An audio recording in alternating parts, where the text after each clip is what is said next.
I too would like to confess to my co-op geekiness or nerdness, and probably best represented by a simple story. Oh, about 10 years ago, I'm walking through the grocery store with my young daughter, and I'm looking at the labels on the products, and she says, you know, why are you doing that? Why are you reading the labels? I said, I want to see if it's made by a co-op. And she said, do we have to buy everything from a co-op? I said, only if we can. So that is my hope in this world. So briefly, what the overview is of looking back at some co-ops that have faced some problems in their sectors and how they overcame those with their solutions. So first up is my background is I've worked for 20 years with cooperatives, and I started with working with the National Rural Electric Cooperative Association. How many of you are served by an electric co-op, either for your home or business? So a handful of you. Okay, so they were formed in the late 30s and early 40s for the reason that many cooperatives are formed, is that the market was not meeting the need for the good or the service. Or if they are, they're not doing it at a price point that makes it competitive. So folks in rural areas did not have electricity, so they formed co-ops with the help of the federal government to do so. And then they did that for 30, 40 years, and then in the late 60s, they got a little bit concerned that maybe the federal government wasn't going to be there for the financing. And electric co-ops use a lot of resources, of course, capital resources, to form their systems. So they were concerned that they would no longer have a federal agency that would lend them money. So what they did was they formed the Cooperative Finance Corporation. The formal name is the National Rural Utilities Cooperative Finance Corporation. It is a co-op of co-ops. So roughly the 900 or so electric co-ops in this country formed their own cooperative finance bank. And what they did was they all put in resources to capitalize the finance corporation in the beginning. And now it has grown to a $20 billion asset institution celebrating its 42nd year. AA rated by Wall Street, and a true success story of co-ops creating a second-tier co-op to meet their needs. Much like the National Co-op Grocers Association is, right? It's a second-tier co-op, right? A co-op of co-ops. So that's one real success story where co-ops have had a challenge and they met that challenge. Next is today we're here at the local government federal credit union. Well, not that long ago, because this is the I remember when, right? So I can remember when there were no ATMs. Right? And we actually had to go into a branch and do our transactions, all right?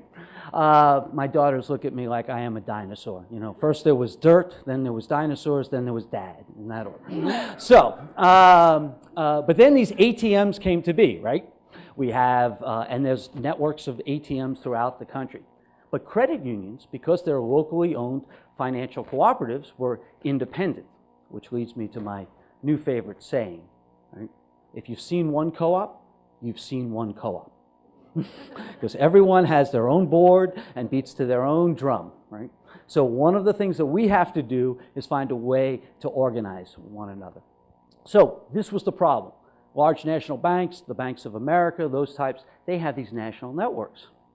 So what credit unions did was they formed the co-op network, which gives co-op credit union members throughout the country access to a nationwide ATM system. In fact, one that is larger than any of the national banks. So you can go into any 7-Eleven right now and use your credit union debit card, ATM card, and you'll have a no-fee transaction. So there's several of these networks that have been set up along the country. So again, it was a problem, and they found a way to meet the needs that they need to serve their members. Third case study. Did anyone happen to see a couple of weeks ago on MSNBC the show Your Business? It was on 7:30 in the morning on Saturday. No one saw that? All right. Well, good news for you. We've got one over there. Okay, Jenny, thank you. All right. One insomniac. Yes, good. And it's on my YouTube channel, Adam Cooperative, so you can catch it, the repeat performance. So the issue here is independent retailers have a hard time competing against the big box stores. I think we all can sympathize with that problem. So we had a number of independent carpet stores that were literally going out of business, and they had to find a way to compete with their big box competitors. So they created Carpet One, which is actually one of a family of cooperatives. There's also a bike cooperative, a lending cooperative within it. And what Carpet One has done is they have aggregated independent carpet store dealers around the country through a purchasing co-op so that they buy in the same volume that the big box stores do, so that they can pass along those discounts to their customers in a very cost-effective way. They do so with shared branding, and they also offer other services that businesses need, like shipping services, payroll services, all of the things that make a business operate, and which are very costly if you're doing it on your own. So that was Carpet One is now in their 25th year and a great success story. So these are some of the problems that have been faced by different individual type businesses over the years, and they've come together to solve them. Now I want to spend just the final couple of minutes just talking about a problem I think that many of us are facing in the co-op sector, and that is the problem of a lack of access to long-term equity or equity-like financing. Is that a problem for anybody here? Okay, I thought so. Okay, so what is the solution? Back in 1974, when I was a kid growing up in the South, no, not the South, South Brooklyn, okay, all right, the rural part where the tree was growing. I worked in a deli. I worked in a deli, and my boss would talk to me about the stock market. And I was raised in fairly modest means, shared a bedroom with my two brothers.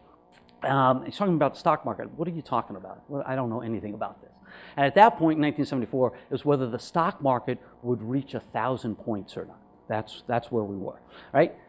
Fast forward to 2012, and we're, of course, at 13,000 points. And one of the reasons for that is because we created this 401k retirement plan mechanism that gets the average Joes and Janes of this world to contribute money from their hard-earned payroll into the stock market system.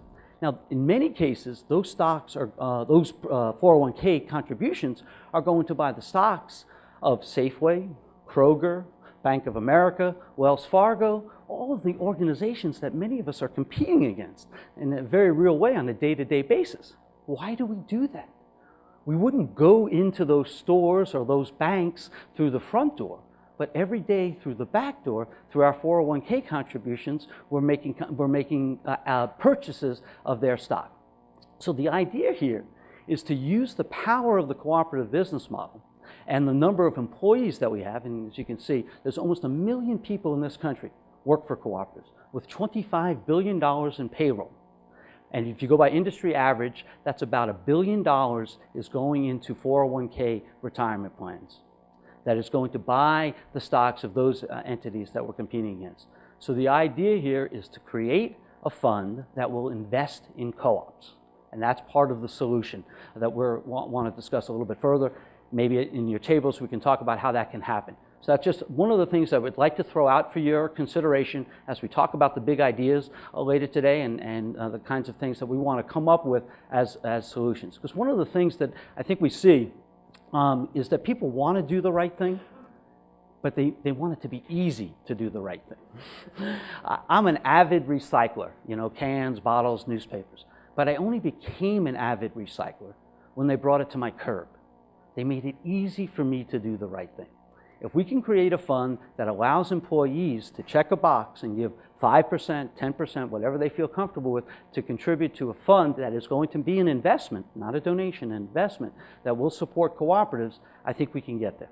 So that's one of the ideas. They're giving me my 8-minute sign, and so I'm out. Thanks, Adam.